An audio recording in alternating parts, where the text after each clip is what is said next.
It's a 1.5-hour trip from Beijing through all walks of Chinese life, provinces and districts to get to China's first and only private curling club. This is the I Sweep Curling Club, as it's known to foreigners, or in Chinese, the Chongtiao, the China Sport Olympic Curling Centre. It was formed in 2000 by Beijing businessman Justin Wei, who had the dream of bringing curling to China after travelling to Canada on company business nearly 20 years ago. This sport is quiet. It's suitable for Chinese and not body heat. The club in Weilo district is now well established, with its 6 sheets of ice attracting around 100 curlers of all ages each week. 大家会就是玩起来之后大家会非常喜欢这个运动，因为冰壶确实像有一种魅力一样，就是它有一种魔力可以吸引你，尤其在比赛中，大家可以玩一些游戏，或者打一些比赛或者小的对抗，然后大家玩冰壶这种积极性和兴趣就完全被调动起来了。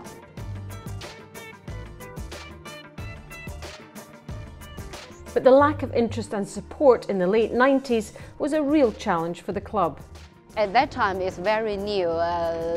As I know, about 20 people knows curling. At that time, if I show my name card, nobody knows curling. What is curling? Somebody's asked.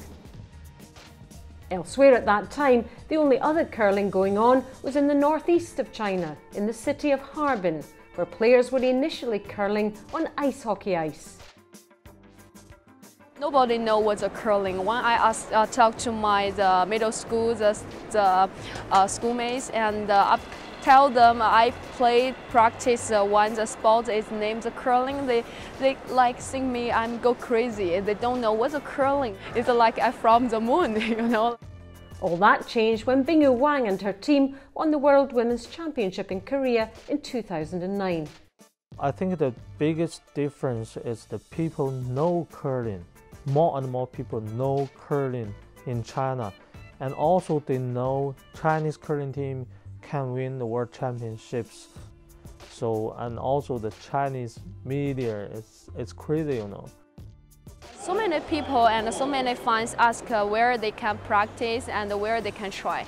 But in China, I think that all that time only have the Beijing Huairou have the one ice curling arena there, and they can practice. Success on the international stage, including a bronze medal at the 2010 Olympics, continues to help the sport develop. We have more sheets coming out, and 4 sheets from Harbin and 4 sheets from Yichun city, and but in Beijing we only have 6 sheets. The Shanghai, they built up 2 sheets, so totally I think 10 sheets of curling coming out right after the 2010 Olympic. It's good for China, it's good for curling, and some company has starting to more focus on build up the curling facility. The top Chinese players will continue to do their bit to promote curling on and off the ice. Bingyu Wang and her team were a big draw at the World Men's Championship in Beijing in 2014, as were the men's team after their performance at the Winter Olympics.